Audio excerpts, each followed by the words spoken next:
Esta mañana tenemos un tema muy interesante. Vamos a aprender sobre el arca de la alianza. ¿Y qué significa el arca de la alianza hoy? ¿Qué significa el arca de la alianza hoy? Para entender esto, les quiero contar que cuando Dios quiso habitar físicamente, digámoslo así, en el planeta Tierra, pues no era posible. Este planeta estaba demasiado manchado de pecado desde la caída de Adán y de Eva. Y aunque el Hijo de Dios, la palabra de Dios, la Menra, la palabra que es la segunda persona de la deidad, Yeshua o Jesús, antes de llamarse así, el Hijo de Dios, creador de los cielos y la tierra, caminaba en el jardín del Edén. Cuando ellos pecan, encontramos en el libro de Génesis que ellos se ocultaron de él. ¿Por qué se iban a ocultar de alguien que no era evidente para ellos? Porque la presencia de él, el Dios que se hizo visible desde tiempos antiguos y luego se vino en forma humana, Jesús, Yeshua, caminó y los vio y les dijo: ¿por qué se esconden? Estaban ellos con delantales hechos de hojas. Y bueno, usted puede leer esta porción en el libro de Génesis. Pero él se paseaba en el aire de la frescura del jardín del Edén. Es decir, que él ya ha hecho presencia en el planeta Tierra. Pero después de que ellos pecan, como se ve aquí, él no los toca, porque la ropa que Dios les aconsejó que ellos llevaran, en la Biblia parece que Dios se la puso. Y ustedes saben que Dios no puede participar del pecado. Dios no podía ponerle ropa a un par de cuerpos de pecadores. Así que la ropa se la pusieron ellos. Es una interpretación de la Biblia para que la entendamos. Dios no vuelve a hacer aparición sino solamente a través de una manifestación específica en un lugar específico.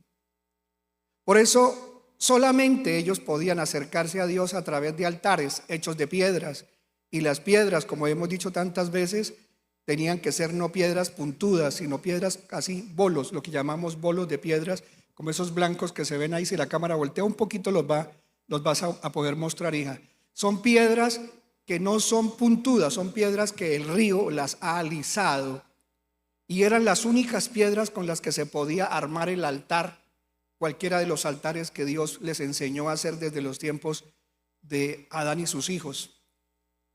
Pero luego ya Dios, a esas personas que se acercaban al altar para ofrecer sacrificios, ya Él quiere hacer una presencia más cercana, y es entonces cuando, en los días en que el pueblo de Israel sale de la esclavitud que tuvieron y de los tiempos de exilio en Canaán y en la tierra de Egipto, aproximadamente por mucho fueron 144 años que ellos estuvieron de esclavos, no 400.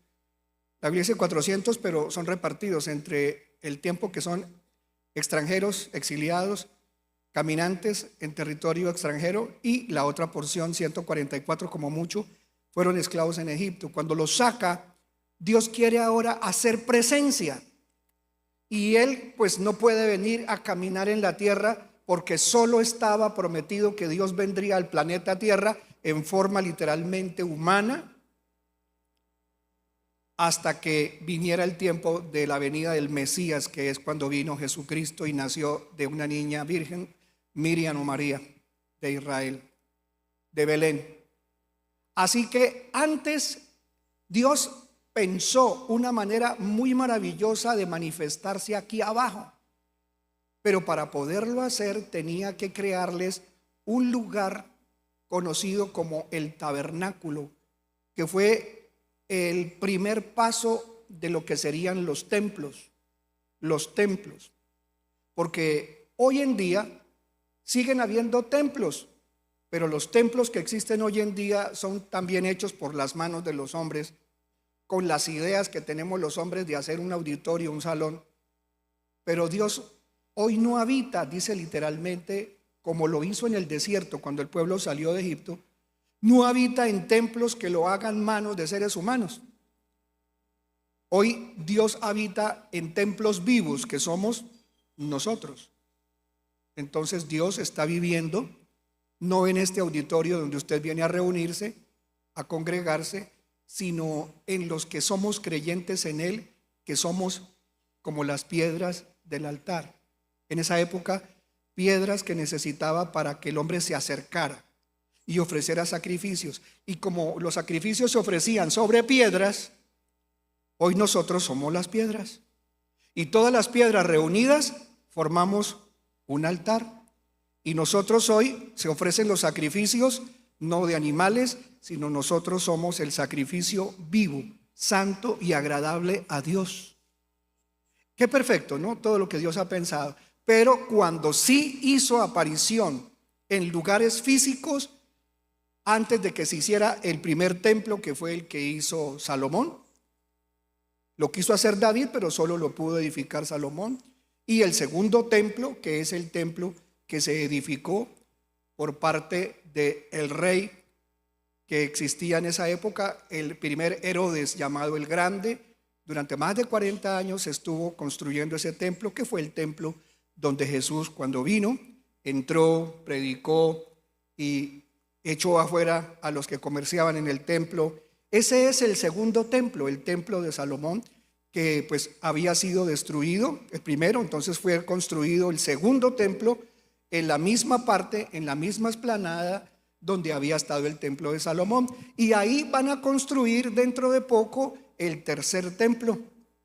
Pero como ya hoy no habita en templos hechos por manos humanas, entonces aunque hagan el tercer templo, que está profetizado que lo van a hacer, ya Dios no vivirá en ese templo, porque ya tiene un templo que somos nosotros.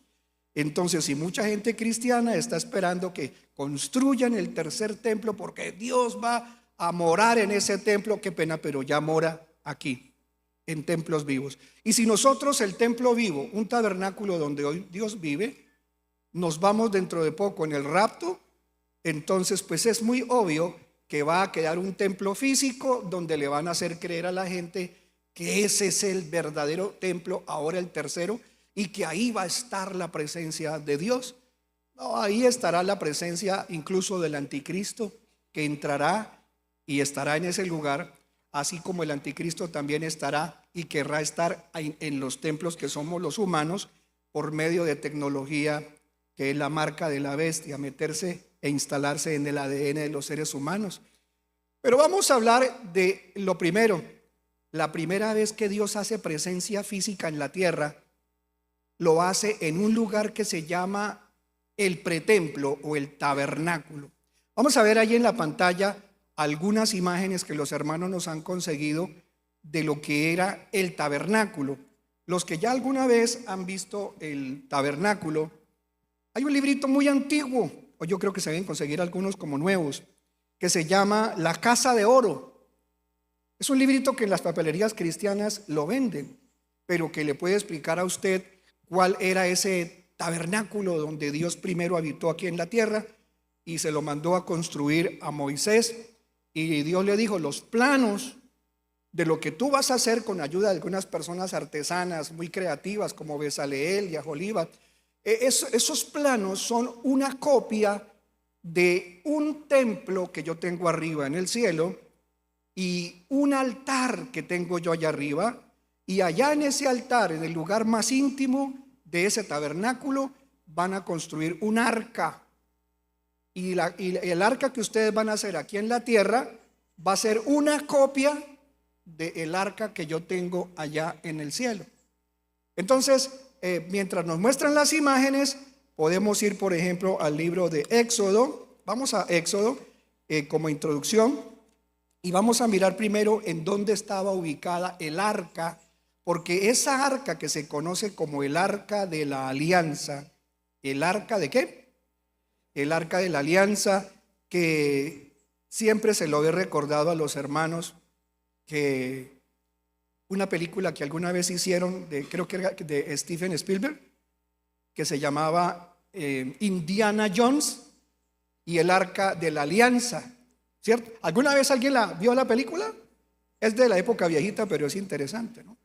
¿Se acuerdan que había un arca que estaba perdida y entonces va Indiana Jones en busca del arca perdida? Y cuando algunos malos de la película intentan robarse el arca, ¿qué les pasa?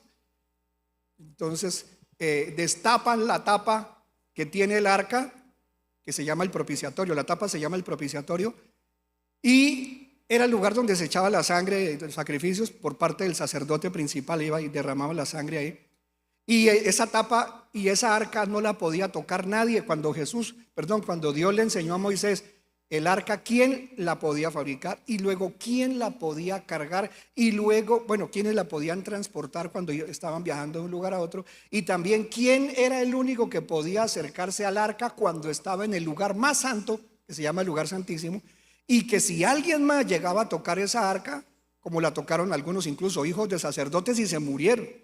En la película también muestran que algunos soldados que encontraron el arca fueron de mirones, morbosos, a ver qué había por dentro de la tapa, y apenas abren la tapa se mueren. Pues así pasaba en el Antiguo Testamento. Vamos a colocar allí algunas imágenes. Una de esas imágenes, no sé si la cámara que está allí, tu hija, la puedes, mientras tanto que la ponen allá en pantalla, puedes hacer una aproximación. No sé si yo temblequeo mucho, ¿no? La puedes por lo menos, sí, ¿la enfocaste ya? Bueno, mira, esa que están viendo ahí era el área conocida como el área del tabernáculo, que es así de rectangular, que tiene cortinas alrededor y tiene en la parte central una especie como de lugar o tienda de campaña cubierta con bastantes pieles de animales y cortinas, y un lugar que se llama afuera el lavacro, y un lugar donde hay un lugar para sacrificar animales y derramar la sangre, todo alrededor lleno de cortinas. Ya si copiaron la imagen y si ya encontraron otra, les puedo explicar rápidamente porque el tema es largo y es bonito.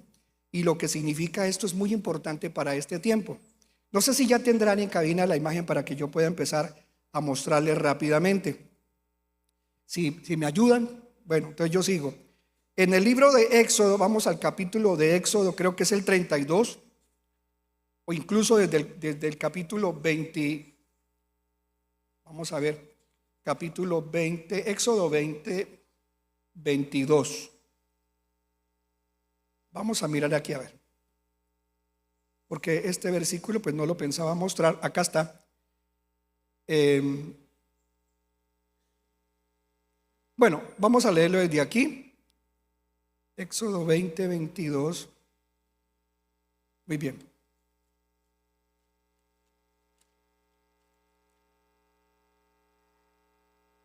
Después de que le dio las tablas a Moisés,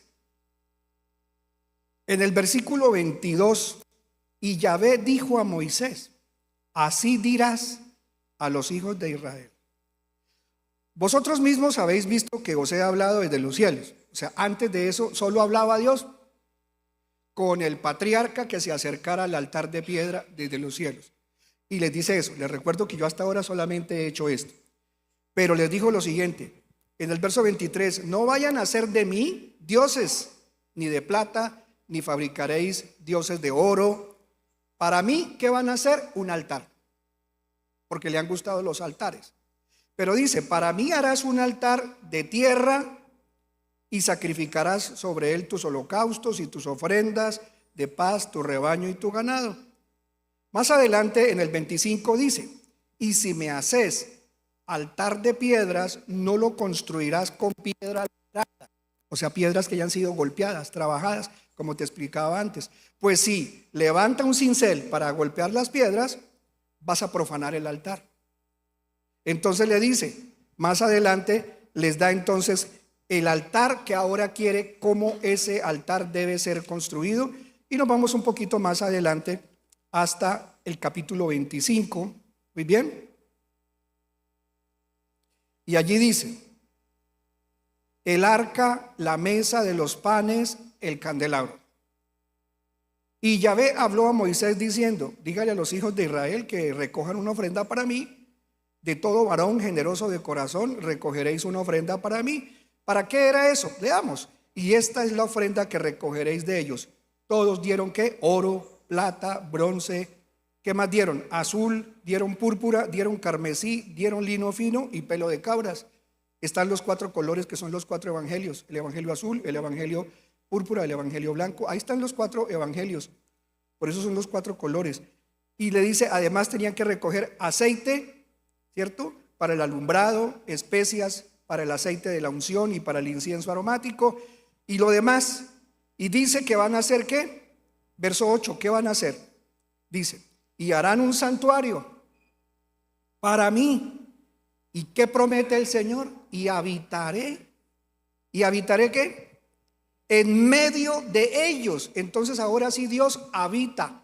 Pero pastor, si se hubiera venido el Padre, se mueren. Pero Dios diseñó esto para poder hacer una, digámoslo, presencia.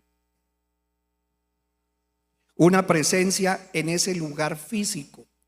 No sé si ya tienen el santuario, podemos mostrar la imagen que yo mostré, si ya la consiguieron los hermanos que están en cabina, y podemos ver una imagen del tabernáculo, el tabernáculo en el desierto, o alguien que les ayude, los que tengan experiencia, le ayuda a los hermanos de cabina y busquemos la imagen, que hay miles de imágenes de esas por la internet. Y luego más adelante, en el versículo 9, ¿qué dice? ¿Conforme a qué diseño se debería hacer ese altar o ese santuario? Conforme a todo lo que yo te muestro, al modelo del tabernáculo y al modelo de todos sus utensilios, así lo haréis. Y ahí usted comienza a leer entonces desde el capítulo 25 de Éxodo, versículo 10 en adelante, cómo era en ese entonces el diseño del arca que estaba por dentro. Por ahora voy a coger mi varita de profesor y voy a mostrarles allá en cabina, si son tan amables y me colaboran con una mano, van poniendo la mano donde yo estoy poniendo la regla. Todo esto era el campamento que se llama el tabernáculo, todo. La entrada está por acá, acá. Esta puerta se llama el camino. Esta puerta está hecha de cortinas blancas y de postes atados firmemente con cuerdas, como cuando uno levanta una carpa. Esto tenía como 25 metros de frente, como por 50 de fondo o algo así. Cuando entraban por aquí, solo los sacerdotes entraban y ya llevaban los animales que iban a sacrificar. Cada persona que iba a pagar expiación o hacer expiación por sus pecados, sus culpas, entraban los animalitos, los sacerdotes aquí donde está el mouse se los recibían y luego llegaban y los mataban y los cortaban, bueno, los sacaban la sangre y todo eso, y luego subían los animales y ya muertos los quemaban aquí. Esto es un altar hecho de bronce metálico y la candela por debajo, y aquí ponían encima los animales hasta que los animales se quemaban. La mitad de lo que se partían las carnes de esos animales, el lado derecho era para los sacerdotes, lo otro totalmente se quemaba, se quemaba. Se acaban de encontrar, bueno, después me voy para allá. Después de que ya se tomaba la sangre de los animales sacrificados y quemados aquí, el sacerdote venía y como si había untado de sangre, el sacerdote venía y en esta pila de agua que se llama el lavacro, que estaba hecho de metal también, él lavaba sus manos y lavaba lo que tenía que lavar para entrar limpio. Luego pasaba por la siguiente puerta, ya había pasado por la primera que se llama ¿cómo? El camino, y esta segunda puerta se llamaba la verdad. La verdad. Y en esta carpa, que podemos bajarla un poquito más, toda esta carpa, la última parte estaba hecha con pieles de tejones, una piel muy resistente e impermeable al agua. Por debajo estaban las pieles de color rojo, azul, que es la cobertura que nos da hoy los evangelios de Jesucristo. Increíble, todo tenía que ver con Jesucristo. Y luego que pasaban por esta puerta que se llama la verdad, entraban a un lugar más íntimo, porque este campamento más interno estaba dividido en dos partes. La mitad de para acá se llama el lugar santo y la última mitad de atrás de esa carpa se llama el lugar santísimo. A este lugar solo entraban los sacerdotes que ministraban aquí, y luego a la última parte, ya por dentro, que la vamos a mostrar ahí, entraba solamente un solo sacerdote, el sacerdote principal o el sumo sacerdote. En la parte de abajo de la imagen se ve ahí la gente trayendo las ovejas, aquí quemándola, y luego aquí ellos preparándose para entrar al lugar. Vamos a ir a otra imagen más adelante. Este era el altar de bronce. Había un altar que medía más o menos como unos, llamémoslo 65, 45 centímetros, otros dicen que 60 centímetros, como por más de 1 metro de alto, hecho todo de metal, recubierto de oro, y en las 4 esquinas, acá en el centro, se ofrecía incienso aromático, se quemaba acá. Esto estaba a la puerta de la última cortina que se llama la vida. Entonces las 3 puertas son el camino, la verdad y la última puerta, la vida. Y antes de la puerta de la vida estaba esto. Aquí tiene 4 esquinas, y en las 4 esquinas hay 4 cuernos, que donde se agarraba la persona para ofrecer aquí.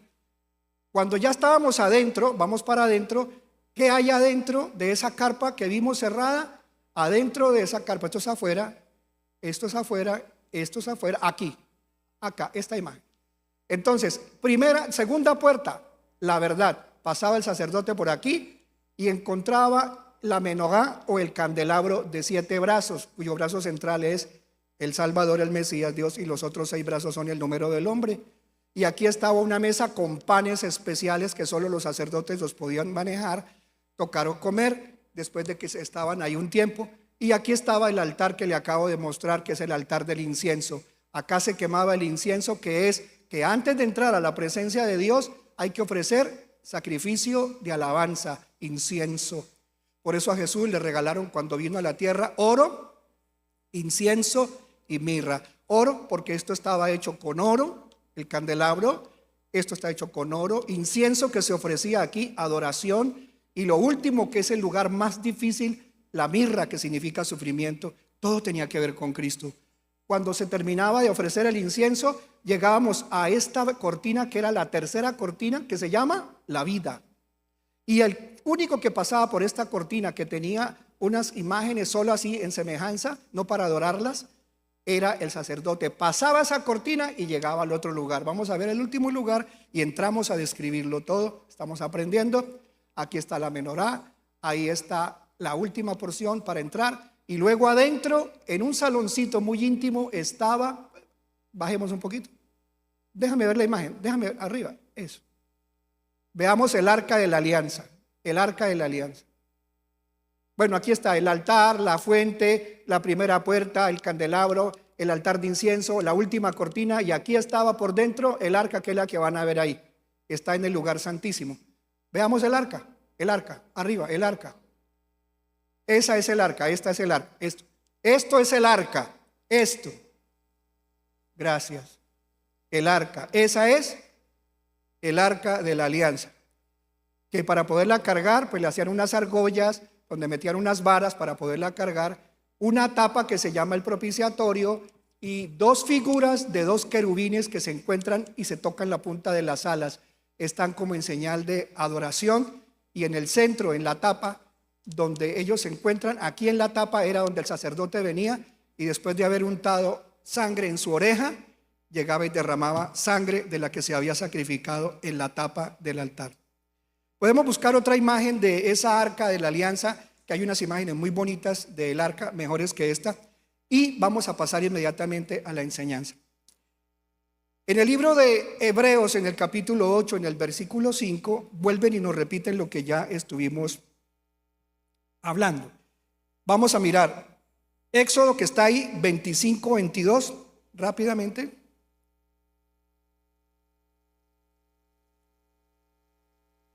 Versículo 21 y 22 de Éxodo 25.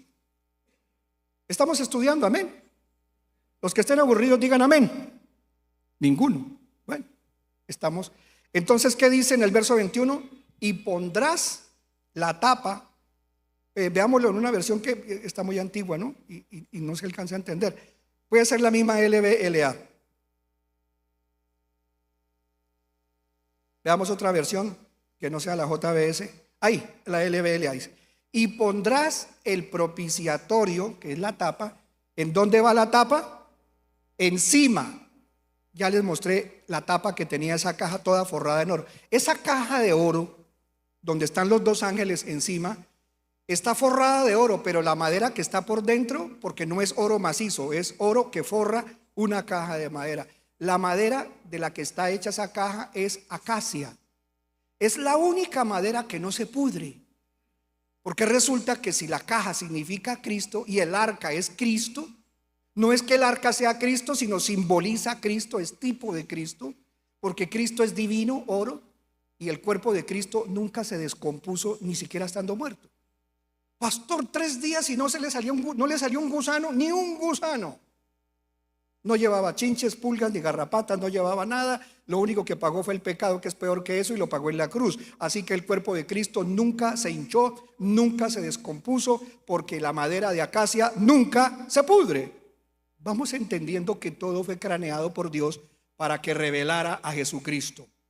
Bueno, aquí hay unas imágenes muy interesantes. Veamos, por ejemplo, esta de acá, esta última imagen que está acá, o esta que está acá, para poderles, esta que está acá arriba. Esa, gracias. Ay, pastor, pero ahí dice el pueblo católico. No me interesa quién la haya hecho. Acá es lo importante, mira la imagen, toquémosla y abrámosla. Muy bien. Esta es el arca de la que vamos a tratar en el día de hoy. La pueden dejar un poquito ahí. Y pondrás el propiciatorio encima del arca, y en el arca pondrás el testimonio que yo te daré. Entonces veamos la tapa, veamos el arca. Esta arca, gracias, así grande, eso.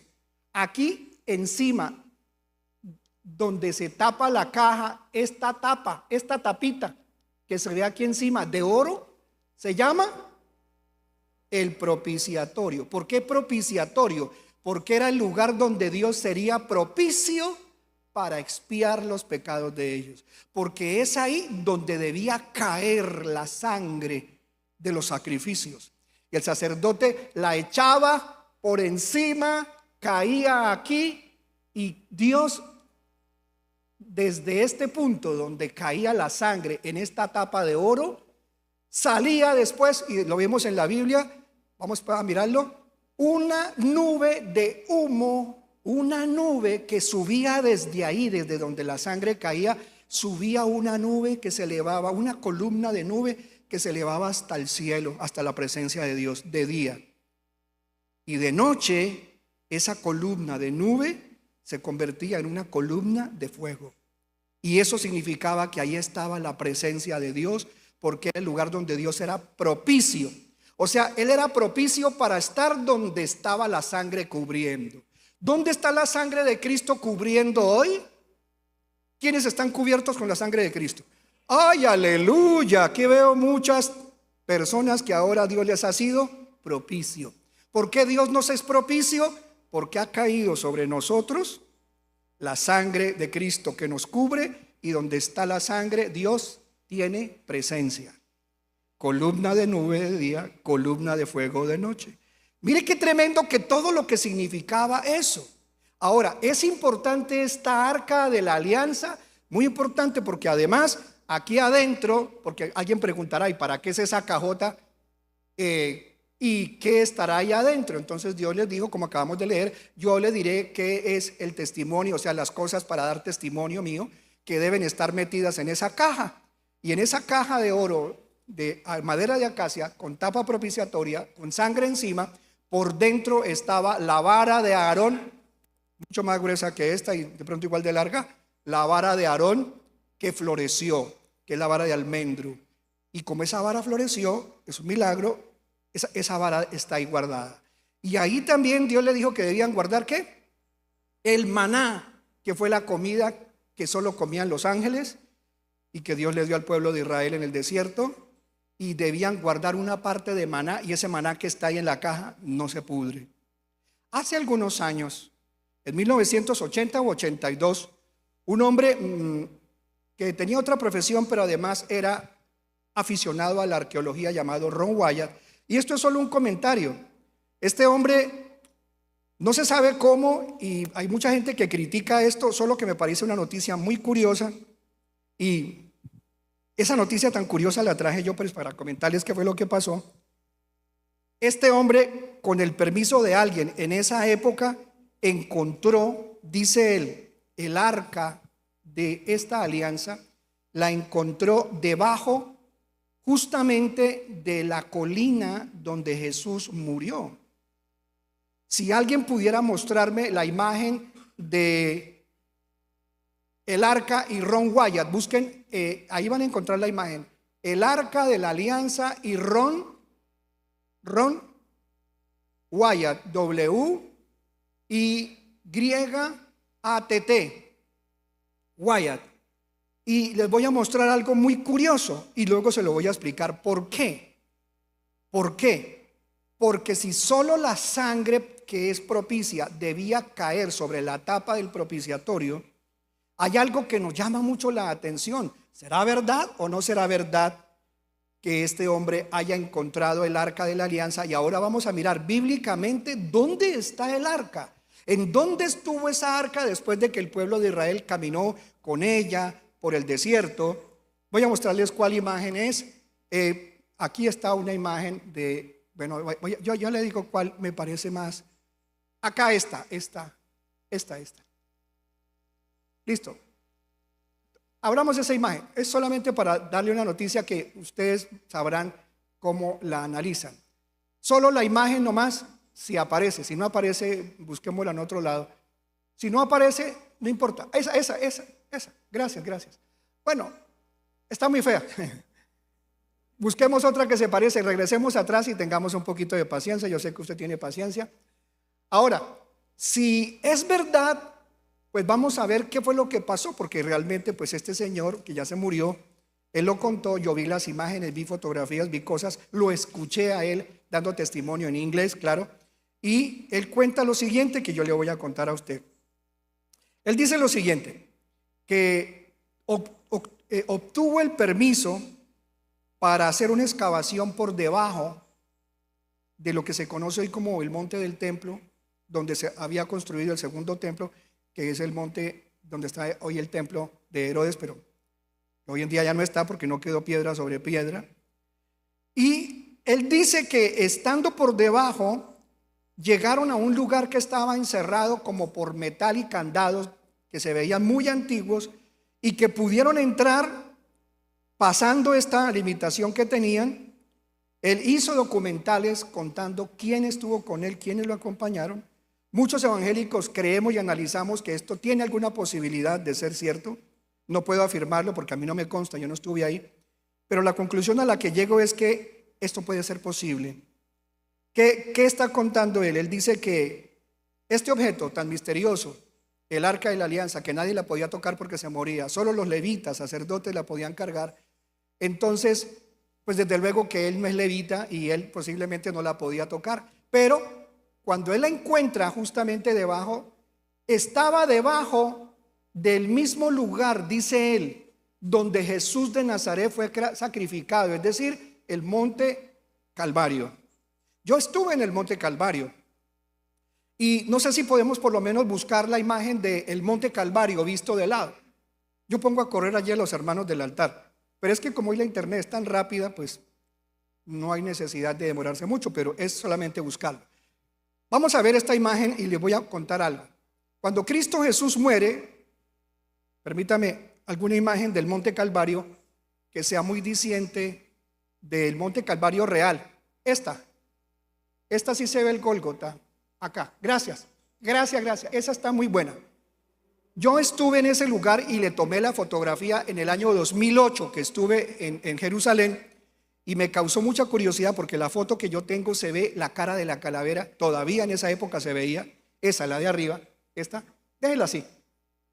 Ese fue el lugar donde llamémoslo así, allá en el monte Calvario. Hoy en día esto ha cambiado un poco y aquí hay una estación de buses, moderna, una estación de buses, y ya los turistas no los dejan acercar a esta parte como de derrumbe. Pero acá en el 2008 se veía clarito la cara de una calavera en esta parte de acá. Él dice que acá debajo de justamente el lugar donde estaba la cruz de Cristo, porque en esa época recuerden que hubo un terremoto Y además, para poder instalar la cruz, se hacía un agujero donde después de arrastrar la cruz, un trayecto jalándola varios soldados con lazos, la cruz llegaba hasta un sitio donde había una traba con un hueco, un deslizadero pequeñito, y la cruz escurría y ¡pum!, cazaba ahí. Cuando ya no podía avanzar más, con las cuerdas levantaban la cruz y ¡pum!, la cruz caía en un hueco. Dice Ron Wyatt que cuando él entró abajo, justamente estaban con GPS, si se pudiera decir, exactamente debajo del lugar donde estaba la cruz. Y como la tierra tembló y hubo un terremoto grandísimo, tanto que las piedras se partieron, él dice que él encontró, iluminando el arca que encontró debajo, vio que había sangre puesta en el lugar de la tapa del propiciatorio, que esa sangre estaba seca, y que él, asombrado de que Dios le permitiera encontrar eso, se atrevió a raspar. No sé cómo lo hicieron y se murió, por qué no, o quién se murió al rasparlo, no lo sé. Lo único es que él dice que él raspó de esa sangre que estaba en la tapa, y que esa tapa, si pudo haber caído sangre ahí, tuvo que haber caído desde arriba, desde donde estuvo la sangre que Cristo derramó, y que muy posiblemente al partirse las piedras haya bajado esa sangre o gotas de esa sangre hasta caer justamente encima de la tapa del arca. Cuando él recoge esa sangre y la lleva a un laboratorio especializado en Israel, en Jerusalén, los científicos de Jerusalén le preguntan: ¿y esa sangre, doctor Wyatt, para qué es? Necesito que me hagan un examen científico de esta sangre. Encuentran que esa sangre tiene 23, ¿cuántos son los del ADN de una mujer? Bueno, ¿cuántos tiene cromosomas? 23. Tenía solo 23 cromosomas los de María, y uno adicional que no es de hombre, es decir, 24 cromosomas. Y entonces ellos pues le preguntan: pero esa sangre ya está seca, para hacerle cualquier análisis tendríamos que mojarla, echarle agua, pero ya no hay nada y esa sangre está muerta. No importa, pago lo que sea, háganlo. Cuando él regresa porque lo llaman urgente, le dicen: doctor, véngase, tenemos algo impresionante que preguntarle. ¿Qué sucede? Hemos, claro, aplicado el líquido que tienen que aplicarle, pero cuando examinamos esta sangre al microscopio, la sangre está viva. Es sangre viva. Esto no puede ser posible, que la sangre esté viva. ¿Desde cuántos años hace que está seca? Pero ¿por qué está viva? ¿De dónde obtuvo usted esa muestra de sangre? Y les dijo él: esta es la sangre de su Mesías, que estuvo aquí y ustedes no la reconocieron. Eso es algo sorprendente. Y vamos a mirar, aunque esto haya sido una fábula, tiene mucho que ver con la realidad, porque solamente la sangre de Jesucristo era lo que se necesitaba en los tiempos finales. Ya no la sangre de corderos, ni de bueyes, ni de machos cabríos. Ahora se necesita es la sangre del Cordero de Dios, que quita el pecado del mundo, palabras de Juan el Bautista, que cayera sobre el lugar propiciatorio.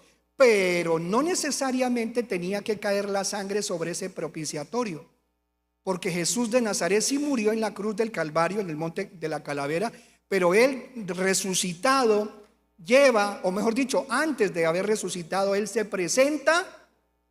Él va al infierno primero, pero la Biblia nos dice que él se presenta, en el libro de Hebreos, que él se presenta ante el Padre ofreciendo como sacerdote, como sumo sacerdote, lo que hacía el sacerdote del Antiguo Testamento en el lugar santísimo, llevando la muestra de la sangre de él mismo que él derramó. Y esa sangre está viva allá en el cielo. Por eso la sangre de Jesús nunca muere, y por eso ante el Padre del cielo siempre estará presente en el lugar del lugar más santo, donde se copió el arca de abajo. Ahí hay un arca de arriba, y esa sangre está viva, permanentemente viva. Cristo la llevó y se la entregó al Padre como sacrificio perfecto por los pecados de la humanidad. Así que cada vez que un ser humano es lavado por la sangre de Jesucristo, Jesús como sacerdote intercede ante el Padre, diciendo esa sangre, como hablando por nosotros: Padre, con esta sangre que está viva delante de tu altar acá en el cielo, yo pagué por María, por Juan, por Omar, pagué por ellos. Esa sangre habla mejor que la de Abel, dice la palabra de Dios. Esto es impresionante, es una realidad. Y ahora si vemos, amados, el versículo que estamos viendo del capítulo 25, versículo 21, 22, pondrás el propiciatorio encima del arca y dentro del arca pondrás el testimonio que te daré. ¿Qué promete en el 22 el Señor? Dice, y allí en ese lugar, me reuniré contigo entre los dos querubines que están sobre el arca del testimonio, y por encima del propiciatorio hablaré contigo todo lo que haya de ordenarte para los hijos de Israel. Más adelante, amados hermanos, Dios le da las vestiduras y todas las instrucciones para que hicieran las cosas conforme Él lo había diseñado, conforme al original que está en el cielo. Vamos a Primera de Crónicas. Primera de Crónicas, capítulo 13. ¿Cuánto le damos la gloria al Señor? Bendito tu nombre santo, Señor, Dios bueno. Sí, a su nombre sea la gloria.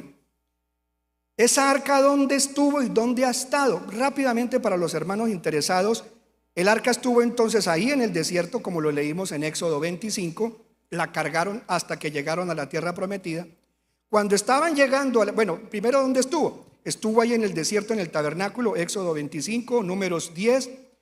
Esa arca fabricada y usada la llevaron hasta entrar a la tierra prometida. Esa arca tuvo que haber estado cuando cruzaron el río Jordán. Estuvieron en Gilgal, allá está en Josué capítulo 4, capítulo 5.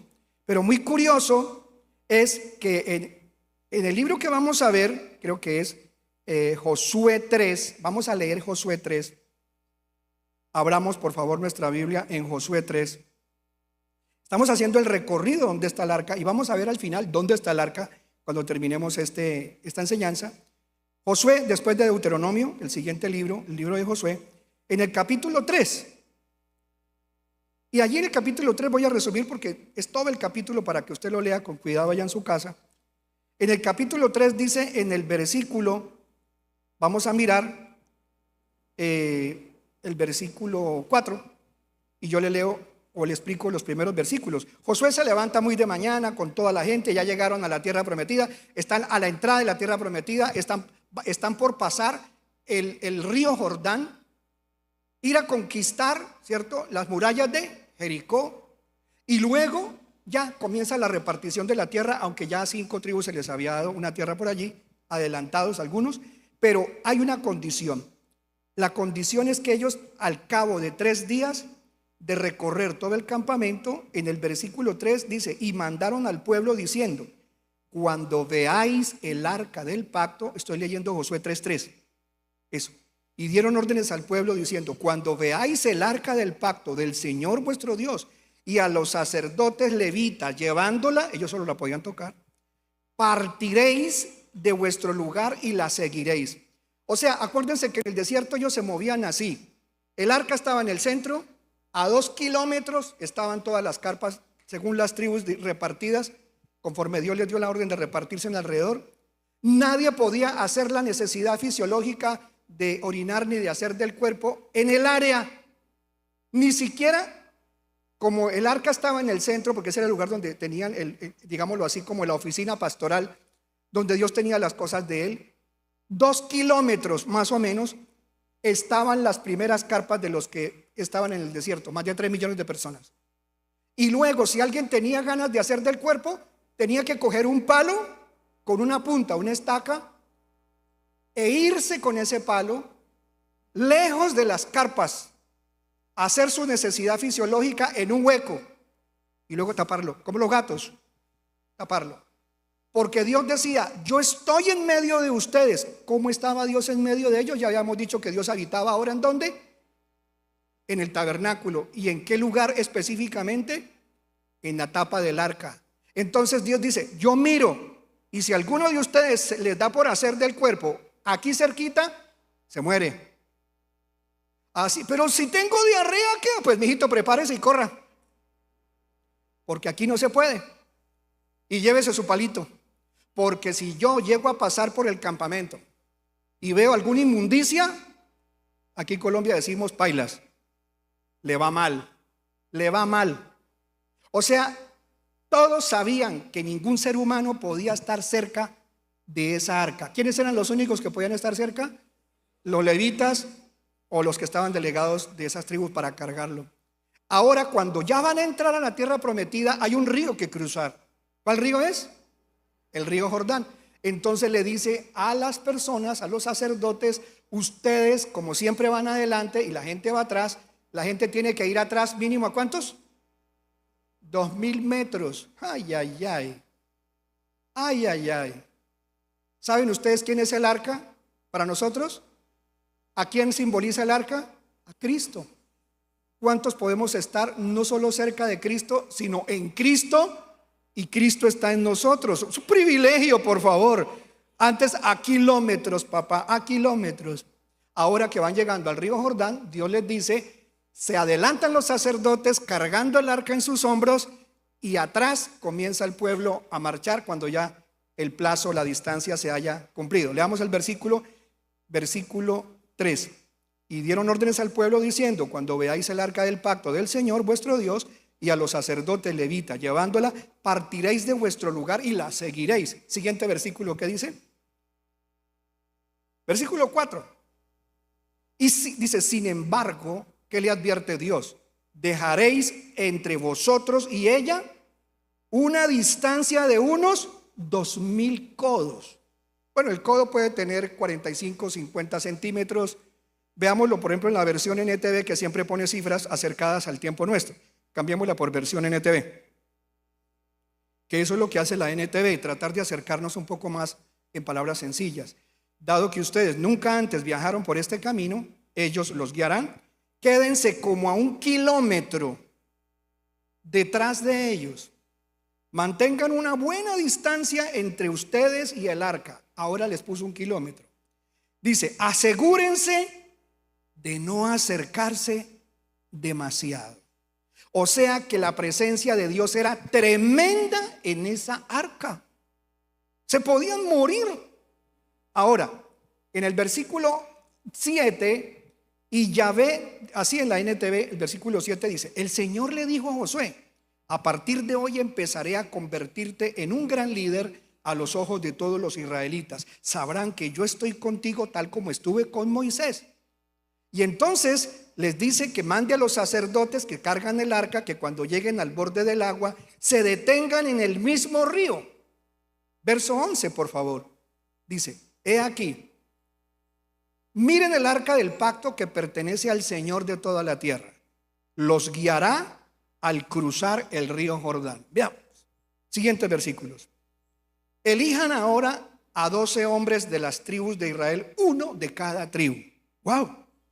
Los sacerdotes llevarán el arca del Señor, el Señor de toda la tierra, Yahvé de toda la tierra. En cuanto sus pies, ¿qué sucede? En cuanto los pies de los sacerdotes toquen el agua, ¿qué va a pasar? La corriente de agua se detendrá río arriba, y el río se levantará como un muro, como si hubieran puesto una muralla de contención transparente. Fue increíble que ellos vieran que apenas los sacerdotes tocaron el agua, entraron al agua, el agua se comienza a detener arriba y se ve una pared transparente, el agua como una piscina viéndola por un vidrio, y el agua no avanza. Ellos se quedan ahí. ¿Hasta cuándo? Terminemos entonces y veamos lo que significa esto. Entonces los israelitas salieron del campamento para cruzar el Jordán, y los sacerdotes que llevaban el arca del pacto iban delante de ellos. Sigamos leyendo. Era la temporada de la cosecha y el Jordán desbordaba su cauce. O sea, era la época del río creciente. Pero en cuanto los pies de los sacerdotes que llevaban el arca tocaron el agua a la orilla del río, el agua que venía de río arriba dejó de fluir y comenzó a amontonarse a una gran distancia de allí, a la altura de una ciudad llamada Adán, que está cerca de Zaretán. Y el agua que estaba río abajo desembocó en el mar muerto, hasta que el lecho del río, ¿cómo quedó? Seco. Después todo el pueblo cruzó cerca de la ciudad de Jericó. Iban a conquistar Jericó, y Dios, usando poder sobrenatural, presencia de Yeshua antes de llamarse Yeshua, allí en el arca, hizo que las aguas fueron propicias y ellos pudieron pasar. Ahora, cuando ellos llegaron, cuando los portadores del arca, el verso 15 dice que llegaron al Jordán y los pies de los sacerdotes que llevaban el arca se mojaron en la orilla de las aguas. Bueno, y a usted de verdad, si le interesa, puede ir y leerlo con bastante profundidad allá en Josué. Volvamos a Primera de Crónicas, la parte también interesantísima de hoy, que empieza aquí además de todo lo que ya ha sido interesante. En Primera de Crónicas 13, vamos a mirar qué sucedió. El arca, ¿dónde estuvo? Si ya llegaron a la tierra prometida, ¿dónde estuvo? ¿Y dónde terminó quedando? Bueno, en este recorrido bíblico estuvo en Gilgal, estuvo acá en este lugar, entrando a la ciudad de Jericó. Y luego esta arca fue ordenada por Josué que la pusieran en Silo, una ciudad llamada Silo. Eso está en Primera de Samuel del 1 al 4. Y ese sacerdote que estuvo en Silo mientras el arca estuvo allí, ese fue el sacerdote conocido como Elí. ¿Cuántos se acuerdan de Elí? Que cuando estaba de más de 90 años se volvió un pastor perezoso, dormilón, que no hacía nada. Y los hijos de este pastor se la pasaban, era beba Genoveva, chupe Guadalupe, es decir, emborráchese, tenga mujeres, y cuando sacaban la carne del sacrificio que le corresponde quemarla, a ellos se la tragaban, se la comían. Y a los que estaban a cargo de sacrificar, no, esa porción es para mí y para mi novia, para mi amante. ¡Wow! Entonces Dios le dijo que los dos hijos de él, ¿qué pasó? Se murieron. Y por andar este sacerdote tan abandonado, se puso de descuidado físicamente, tan gordo, que se mecía en una mecedora, y cuando estaba en su mecedora, todos los días en la mecedora, la mecedora, tan le llegó la mecedora porque los del pueblo de los filisteos llegaron y capturaron el arca. ¿Y cómo? Si se mueren, no la destaparon, se la llevaron tirándola con animales. Ellos ya sabían que eso no se podía tocar, y se la llevaron y se la robaron. Cuando ya la presencia de Dios en el arca ya no está, ellos perdieron la protección. El día en que venga Satanás y se robe la presencia del arca, que es Cristo, de tu corazón, tú vas a estar en graves problemas. Mantén el arca en el lugar correcto de tu corazón. Deja que Jesucristo sea el primero, en el centro de tu vida, en el lugar santísimo, en el altar de tu corazón. Siempre tiene que estar el arca, que es Cristo Jesús. Y ahora ellos la pierden, perdieron todo. Entonces el hombre le dicen: se robaron el arca a los filisteos, que son tan feos. ¿Y ahora qué vamos a hacer? Pues el hombre se cae hacia atrás y se desnuca y se muere. Después de esto, el arca, que la tuvieron en varios lugares, uno de ellos fue 7 meses, la tuvieron los filisteos. Les fue más mal que nunca. Nadie se ha imaginado que le salieron tumores a la gente. Hoy lo podrían llamar cáncer, o lo podrían llamar esta enfermedad que se pudre la piel, bueno, lepra. Fue tan horrible que ellos se dieron cuenta que si seguían teniendo el arca en la tierra de ellos, se iban a morir todos. Algunos de ellos metieron el arca en un templo, porque dijeron: nos sometámoslo en un templo, en un santo templo. Se la metieron el arca en el templo de un demonio, que para ellos era un dios, que se llamaba Dagón. Un dios, no sé si pueden en los hermanos en la pantalla mostrar sacerdotes de Dagón, D-A-G-O-N, Dagón. ¿Y qué sucedió? Estos sacerdotes de Dagón tienen unos sombreros, o sea, tienen unas tiaras, unas gorras que tienen la forma de la boca de un pescado abierto. ¿Conoce usted sacerdotes que usen sombrero que parece la boca de un pescado abierto?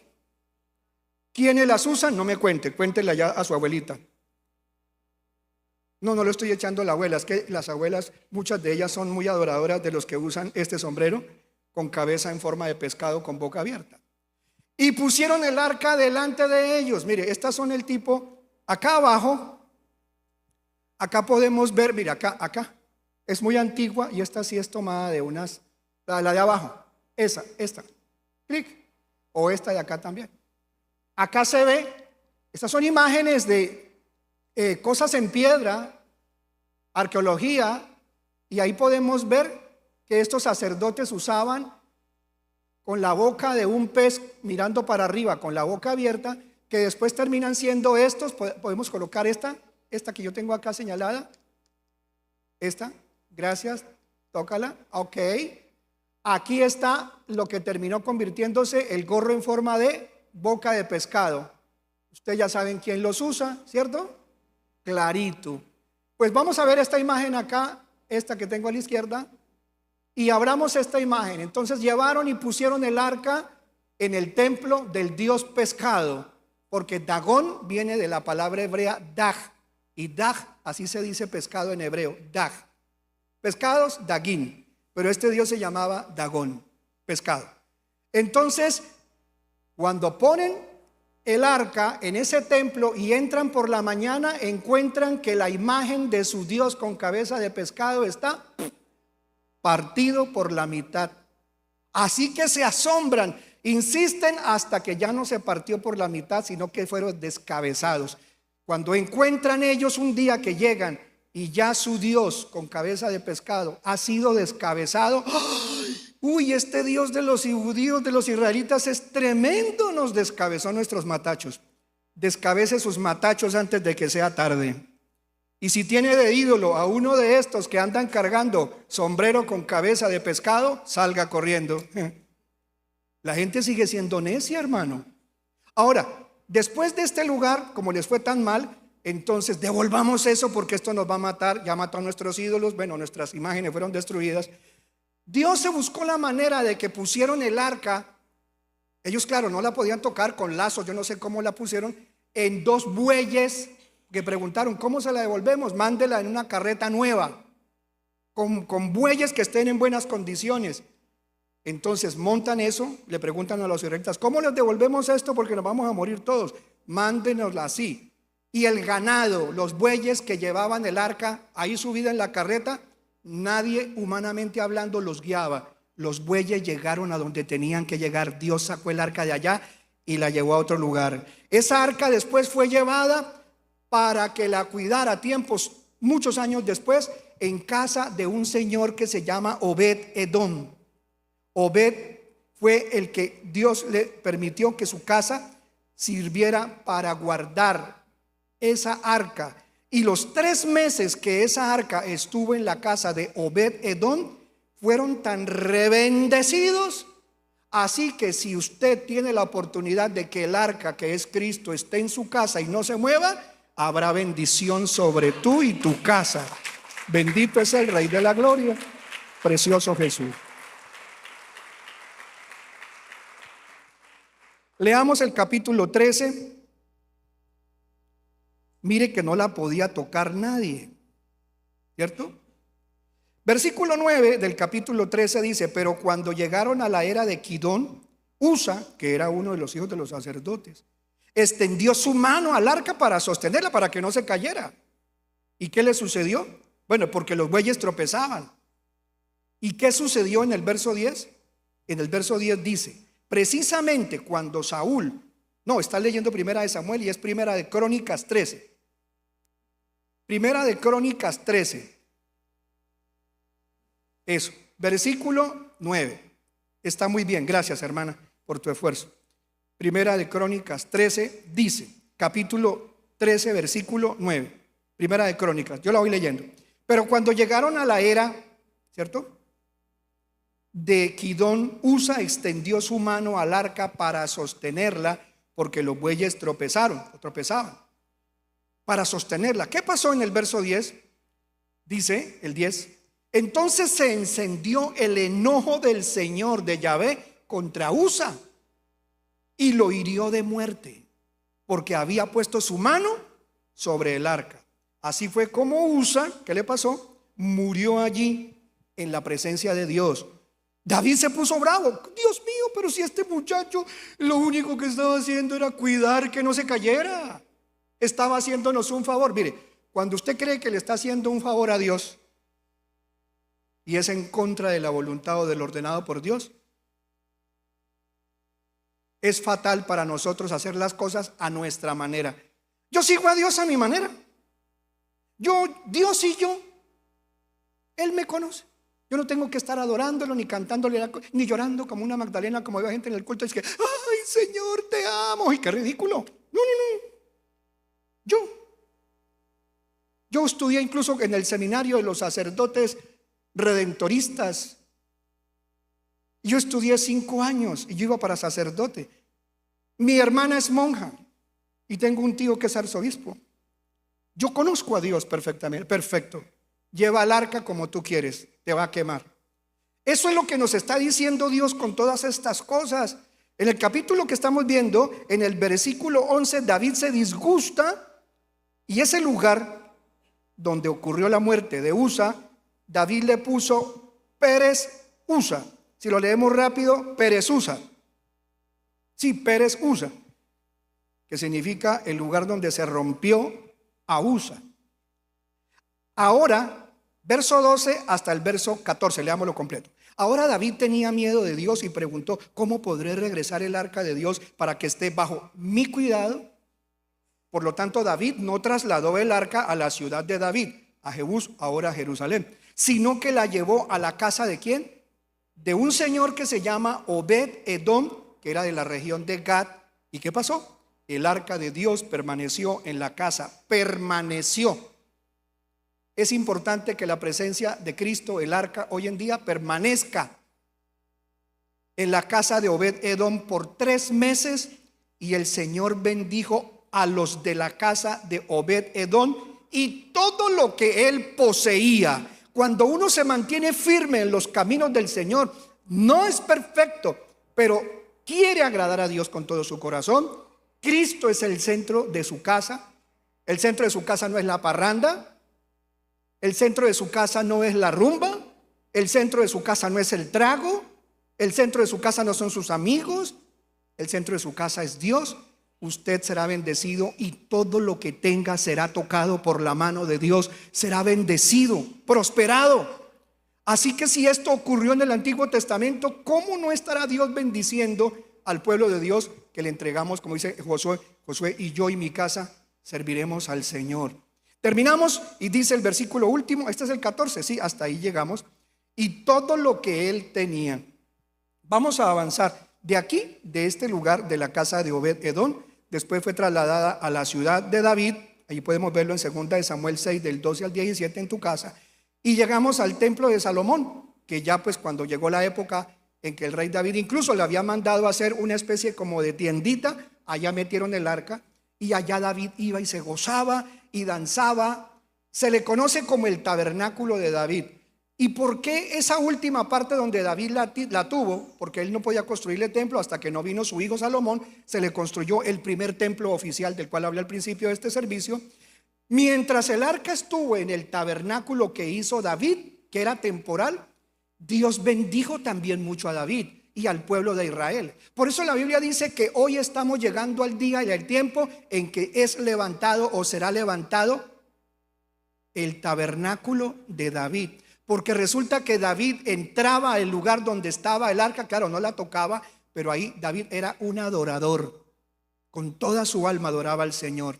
Y el pueblo se gozaba, la gente danzaba, la presencia de Dios se experimentaba. ¿Qué está diciendo Dios? Que cuando la iglesia en este avivamiento vuelva a adorar a Dios en espíritu y en verdad, bien firme en los caminos del Señor, será restaurado el tabernáculo de David en este tiempo de avivamiento, es decir, una adoración limpia, libre, delante y directa, delante ya no del arca, sino de la presencia de Jesucristo. Amados, estamos llegando y ya estamos en ese tiempo. Entonces, ¿será necesario que traigamos el arca? ¿Será necesario que vuelva a aparecer el arca para que volvamos a reunirnos alrededor del arca? No. Y yo le voy a decir por qué. Porque ya Dios no habita en templos hechos por las manos humanas. Pero pastor, el arca seguirá teniendo poder, es probable. Pero hay una cosa que sí es importante. Reconozcamos estos versículos y vamos a entender. Primero nos vamos a 2 de Samuel 6 del 12 al 17. Ay pastor, pero no puedo hablar de otra cosa que ya me cansé del arca. Aguántate un poquito y vamos a entender cosas maravillosas. Mira, 2 de Samuel 6 del 12 al 17. Entonces le dijeron al rey David: el Señor ha bendecido a los de la casa de Obed-Edom. y a todo lo que tiene a causa del arca de Dios. Hace poco, haciéndole liberación a unas personas, como me ha pasado, y en esta semana pasada estuve también haciendo liberaciones, y veo los demonios, la furia que les da, porque Dios nos ha sometido a todo lo que se llama, todo nombre que se nombra está sometido debajo de nuestros pies, porque está sometido primero a Cristo, y Cristo dio autoridad a la iglesia para que toda obra de Satanás estuviera sometida bajo nuestros pies. En este sentido, principados, potestades, poderes de las tinieblas están sometidos a nosotros, y nada nos dañará. ¿Por qué entonces nos dejamos hacer daño de las tinieblas? Si ahora el arca quema a los impíos y hace daño a los pueblos paganos, ¿por qué entonces la presencia de Cristo, que es 1000 veces superior, aunque tiene un significado ahora nuevo, porque es bajo el nuevo pacto, la sangre de Cristo, y no bajo el pacto mosaico, tiene poder? La presencia de Cristo en ti tiene mucho poder, de tal manera que los demonios no pueden hacerte a ti lo que le hacían a la gente en el pasado. Entonces, cuando ellos dicen, ha bendecido todo, ¿por qué cada vez Dios los bendice más? Sí, nosotros hemos pasado por tiempos difíciles, y tiempos de escasez, y tiempos de prueba y de persecución, pero cada vez que nos persiguen a nosotros, Dios nos bendice más. Y yo, echando fuera demonios, que es el punto, muchos demonios dicen, ¿por qué Dios los bendice a ustedes, malditos? Ustedes no pueden maldecirnos, las maldiciones de los demonios puede que salgan de su boca, pero no nos podrán hacer nada.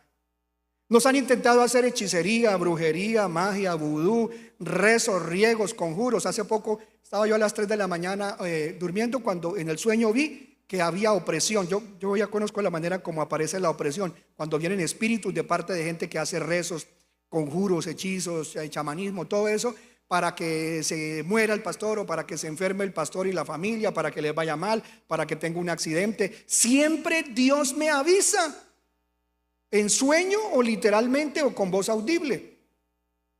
Y entonces esta madrugada, hace como 2 noches, hay opresión de demonios, están enviando espíritus para hacerme daño. Yo veía que trataban de acercarse a mí aún en el sueño y no podían, pero los veía ahí cerquita y se sentía feo. Yo me desperté y dije, demonios miserables. Levanté las manos y empecé a reprenderlo y ¡puf!, se fue esa porquería.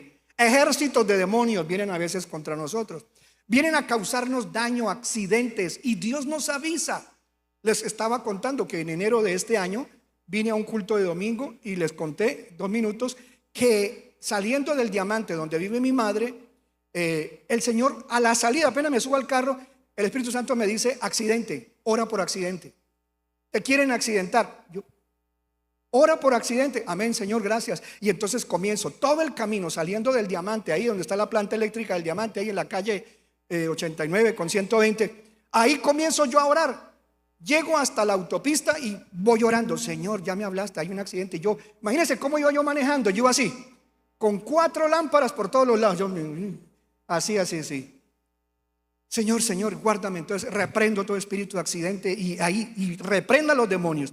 Cuando llegué cerca de la pastelería Nevada, o cerca de Harris, ahí en esa paralela, exactamente ya más bien antes de Harris es donde queda la iglesia esta del G12. Justamente enfrente de la iglesia del G12, ora, oh, Señor, guárdame de todo accidente, guárdame de accidente. Cuando veo que viene una moto a toda velocidad, viene. Y esa moto es seguro que esa es. Entonces, ¿qué hago yo? Bajo la velocidad y me voy despacito como quien va recogiendo basura. Pero yo no, iba echando basura lejos. Cuando veo que la moto viene aquí, es de esas personas que les gusta hacerse los accidentados. Y yo le digo, tenga cuidado, porque hay gente que el diablo la está usando para hacerse el accidentado y después vivir de la renta el resto de su vida cobrándote a ti supuestamente el accidente. Vi que tenía la intención de estrellarse contra el carro y luego hacerse el accidentado o pegarme aquí a un lado y tirarse. Entonces yo comienzo a pitar así duro, y entonces yo digo, a mí no me la va a hacer, y yo comienzo y bajo la velocidad y casi que me quedo quieto.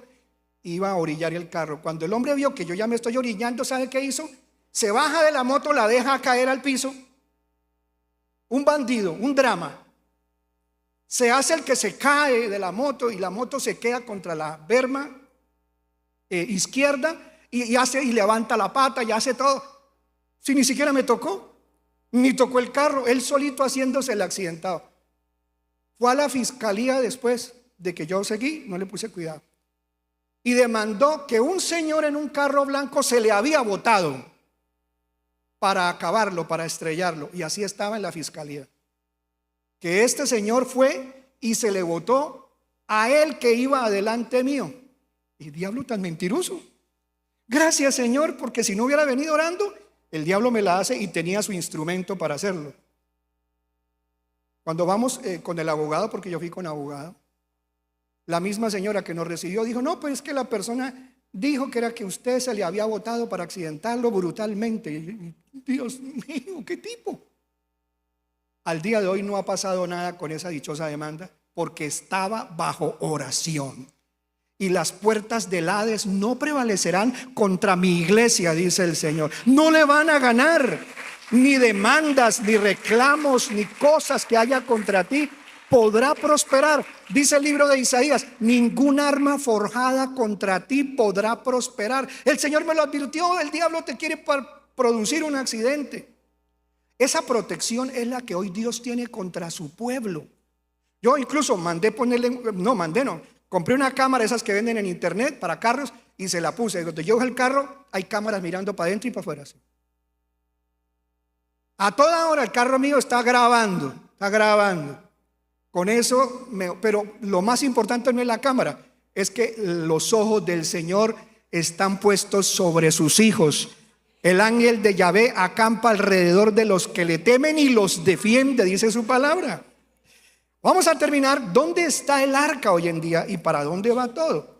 Entonces dice que hubo gran celebración luego de que David fue y llevó el arca de Dios de la casa de Obed-edom. ¿A dónde la llevó? A la ciudad de David, y la llevó con una gran celebración, y se quedó celebrando un tiempo en el tabernáculo de David. Vamos a la parte final, versículo 13 al 17, ¿no? Terminemos, que es muy bonito. Siguientes versículos, allá en cabina, sigamos. Y David danzó ante el Señor con todas sus fuerzas, vestido con una vestidura sacerdotal. Y David y todo el pueblo trasladaron el arca del Señor. ¿Cómo lo hicieron? Entre gritos de alegría y toques de shofar, de cuernos de carnero. ¿Cómo fue cuando entró Jesús el arca a Jerusalén? ¿Qué hacían los jóvenes? Gritaban: Hosana, aleluya. ¿Qué más decían? Bendito el que viene también en el nombre del Señor. Hasta los ángeles, cuando Jesús nació. Entonces, cuando el arca del Señor entraba a la ciudad de David, Mical, la hija de Saúl, se asomó por la ventana, la primera mujer que tuvo David, y cuando vio que el rey David estaba saltando de gozo y danzaba ante el Señor, se llenó de desprecio hacia él. ¿Y qué le pasó? Eso es importante. Dice: así que trasladaron el arca y la colocaron en su lugar dentro de la carpa especial, que ya le conté cómo se llamaba, especial que David le había preparado. David sacrificó al Señor ofrendas quemadas y ofrendas de paz. ¿Saben qué le pasó a Mical? Nunca tuvo hijos por haberse burlado de su marido, que alababa a Dios con todo el corazón. Así que si usted de esas hermanas que dice: tan bobo, me cayó tan mal, allá las hermanas cantando gloria, y usted también siguiéndolas allá como un bobo, saltando, lindo quedó, ¿no? Ay, qué ridículo usted. Ojo, hermana, no se dispare tiros en la cabeza. Alabe a Dios con todo su corazón, con alegría, con címbalo de júbilo. Todo lo que respira, alabe a Yahvé, todo. Y David lo alababa. Por eso es que David tiene un privilegio a su familia. Véase el culto del jueves. Se llama del Roj al hijo de David, porque Jesús es hijo del rey David. Y se va a asombrar. Ahora, al terminar este servicio, vamos a ver la última parte. ¿Qué sucedió? Segunda de Crónicas 35:3. Ya nos quedan 4 versículos. Vamos a mirarlos con análisis resumido. Segunda de Crónicas 35:3. Dice aquí: dio esta orden a los levitas, quienes debían enseñar a todo Israel y quienes habían sido apartados para servir al Señor. ¿Qué les dijo David? Pongan el arca sagrada en el templo ahora que construyó Salomón. O sea que después de eso estuvo en el templo que hizo Salomón.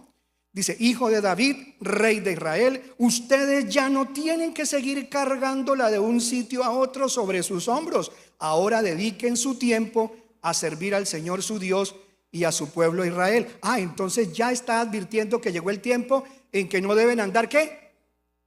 Cargando el arca. Y no sé si podemos verla. A ver, segunda de Crónicas 35:3, en una versión más vieja porque se está perdiendo de algo. Segunda de Crónicas 35:10. A ver.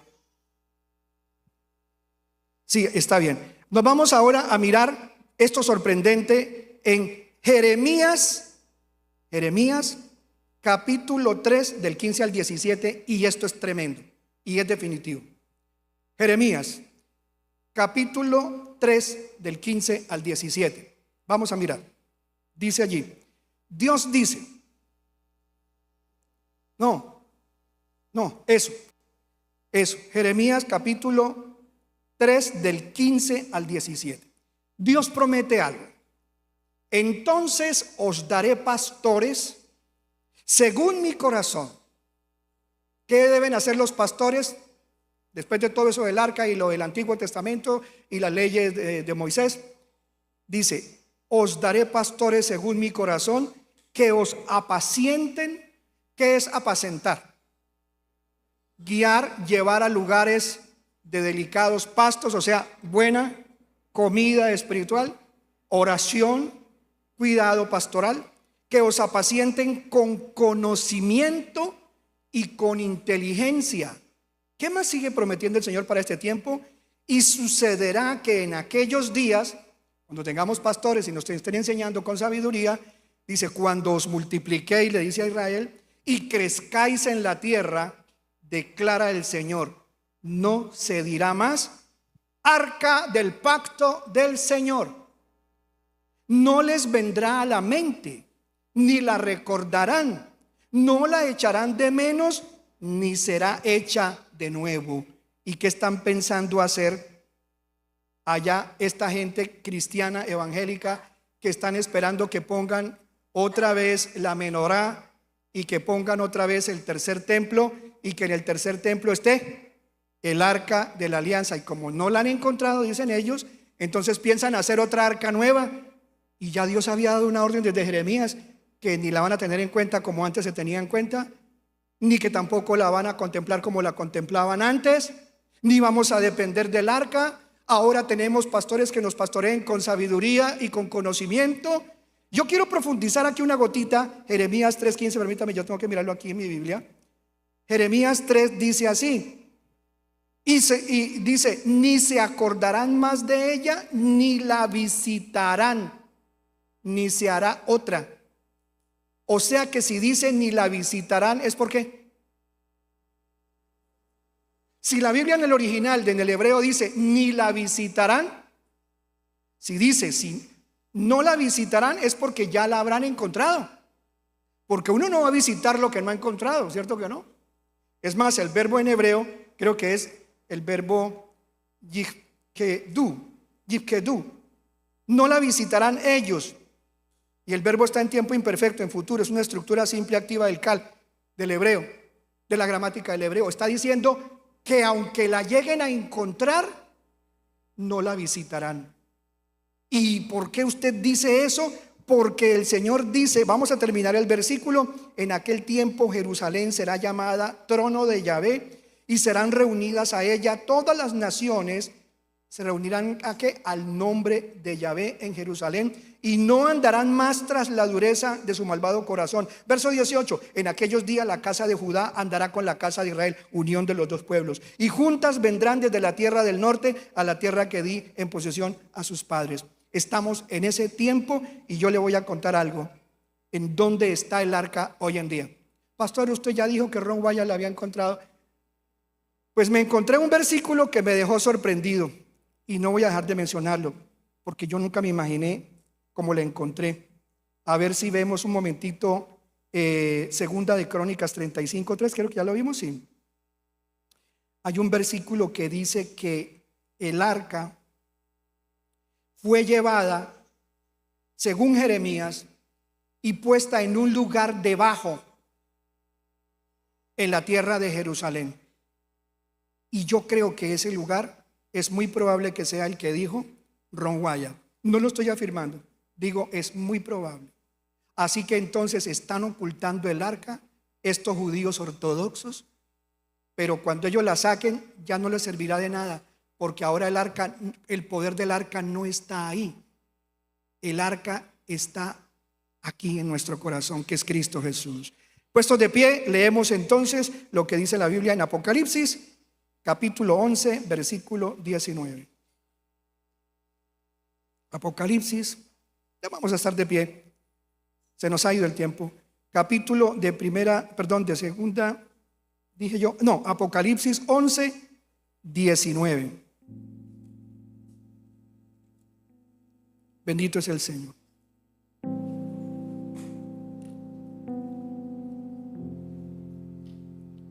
Bendito sea tu nombre, Padre. Gracias, Dios mío.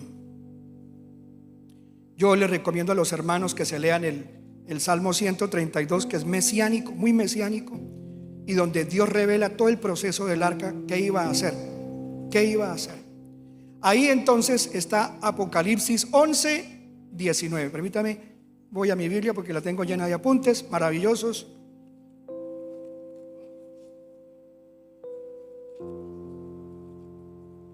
Qué bueno que tengas una Biblia en papel y puedas apuntar, porque esto es muy, muy importante. Apocalipsis capítulo entonces 11, 19. Cuando estemos en el tiempo en que Cristo ya está a punto de regresar por segunda vez, cuando llegue el tiempo de la ira de Dios, cuando se toque la última trompeta de la ira de Dios, la séptima trompeta, se verá algo sobrenatural. Dice en el versículo 17, 18 y 19. Dice que los 24 ancianos se postraron en ese momento en el cielo y decían esto: te damos gracias, Apocalipsis 11, 17. Te damos gracias, oh Señor Dios Todopoderoso, el que eres y el que eras, porque has tomado tu gran poder y has comenzado a reinar. Verso siguiente: y las naciones se enfurecieron. Recuerde, la iglesia ya no estará ahí, estamos con él. Y vino tu ira, y llegó el tiempo de juzgar a los muertos y de dar la recompensa a tus siervos los profetas, a los santos y a los que temen tu nombre, a los pequeños y a los grandes. Y tiempo también de ¿qué? De destruir a los que destruyen la tierra. Y el verso nos revela dónde está el arca. Dice, versículo siguiente, el 19: el templo de Dios, ¿cómo?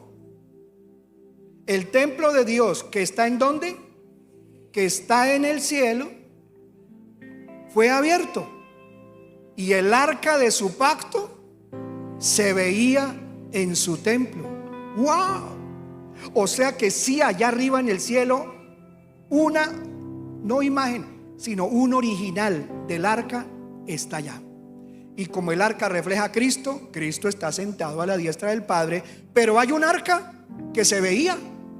O sea que sí fue verdad lo que leímos en Hebreos 8:5, que el modelo que Dios le dio a Moisés era una copia del modelo que está en el cielo. Y si ya cuando Cristo está a punto de volver y tomar el reino en la tierra para nosotros reinar con él, le va a mostrar a toda la gente de la tierra y a los que construyeron una arca falsa abajo, que su arca no era nada, que el arca está en el cielo y que nosotros estaremos con él. Y dice, el templo de Dios que está en el cielo fue abierto, y el arca de su pacto se veía en su templo, y hubo relámpagos, voces y truenos, y un terremoto y una fuerte ¿qué? Granizada. Siguiente versículo. Ahí está, leémoslo hasta ahí. Amados hermanos, hoy le quiero contar algo. No permita que nadie lo saque de la doctrina cristocéntrica, bibliocéntrica, ni con fábulas. Ay, pero usted estaba contando la fábula de Ron Wyatt. Esto fue una noticia. Por eso les dije, si cierto o no fue cierto, no importa. Lo importante es que todo ocurrió como Dios quería que pasara. Cristo sí derramó su sangre, y su sangre verdadera fue llevada al lugar santísimo y fue puesta allá por él, el sumo sacerdote de nuestra fe, Jesucristo. Usted no necesita más que el nombre de Jesucristo, la sangre de Jesucristo, el agua de su palabra para ser salvo. Levante sus manos al cielo y no le dé vergüenza, así como a David no le daba pena alabar a Dios, levantando manos santas, ofreciendo sacrificio de labios que confiesan su nombre. Señor, confesamos tu nombre.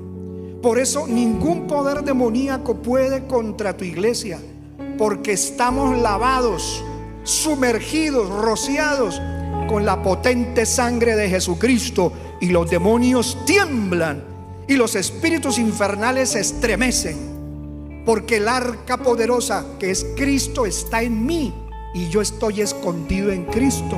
Repita eso: yo estoy escondido, escondida en Cristo. Cristo está en mí y todo lo puedo en Jesucristo que me fortalece. Y las puertas del infierno no me ganarán, las puertas del Hades no me ganarán, y ningún poder espiritual que me esté haciendo trabajos, hechizos, brujerías, componendas, aquelarres, maldiciones, persecuciones, enemigos humanos dirigidos por demonios prosperarán. Y yo y mi casa queremos servirle al Señor. Y levanto estas manos para decirte: Jesús de Nazaret, esto no es religión. La religión no sirve para nada. La religión no sirve para nada. El que me sirve, el que me sirvió con todo su corazón, el único que me da vida eterna, eres tú, Señor mi Dios, a través de Jesús, que eres Dios también, junto con el Padre y el Espíritu Santo. Dígale: en el nombre de Jesús, todo espíritu que me esté bloqueando, que no me deje entender las cosas de Dios, todo espíritu que esté llegando a mi casa, a mi vida, a mi trabajo, a mi vida amorosa, para dañármela, todo espíritu que quiera dejarme estéril, sin hijos, todo espíritu que haya sido enviado para arruinarme, quitarme los trabajos, dañarme los ingresos, accidentarme, se va, se sale, se va. En el nombre de Jesús yo me declaro limpio. Ninguna arma que hayan fabricado contra mí, de manera espiritual o de manera material, no me podrá dañar. Estoy confiado en mi Jesús. Y aunque me vengan pruebas y tribulaciones, aún de todo eso Dios me librará. Descanso en ti, Señor, y echo sobre ti mi ansiedad, en el nombre de Jesús, porque tienes cuidado de nosotros. Gracias, Dios, en el nombre de Jesús, amén. Soy libre de verdad, amén. Bendito Jesús, te amo, Señor.